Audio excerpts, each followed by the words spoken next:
தன்னுடைய வேலையை தானே கரெக்டாக செய்யக்கூடிய, விடாமல் செய்யக்கூடிய ஒரு ராசி மகரம். இதில் விதி விலக்குகள் இருக்கு, விதி ஆகாதது. மகரத்துடைய பிறப்பு ரகசியம் என்ன? இப்போ மகரம் சனியுடைய ராசி, உங்கள் ராசிநாதன் சனி. இதில் உத்திராடம், திருவோணம், அவிட்டம், சூரியன், சந்திரன், செவ்வாயுடைய நட்சத்திரங்கள் சனியுடைய வீட்டில்.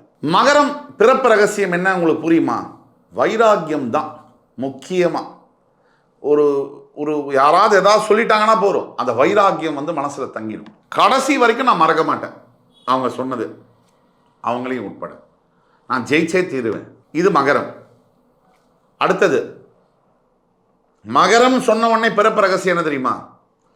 ஊர்கோடியில் ஒரு காணி நிலமாவது தாம் பேரில் இருக்கணும்னு ஆசைப்படக்கூடிய ஒரு விஷயம், அது மகரம். அடுத்தது படாத துன்பத்தெல்லாம் பட்டாலும் வெளியில் சொல்கிறது இல்லை, மனசுக்குள்ளேயே வச்சு அதை வேலையில் காமிச்சு விவரங்கள் சொல்லாமல் விஷயத்தை முடிக்கணும். நேக்கா முடிச்சதும் எல்லோரும் புகழ்ந்திட நடக்கணும். ஷோக்கா.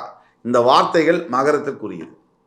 இது முதல் பாதி வாழ்க்கையில் இளமையில் படக்கூடிய துன்பங்கள் மகரம் கணக்கில் அடங்காதது. இந்த துன்பத்திற்கு பிறகுதான் இரண்டாவது பாதி வாழ்க்கையில், குறிப்பாக திருமணத்திற்கு பிறகு வாழ்க்கையில் மிகப்பெரிய உயரங்களை எட்டுகிறார்கள்.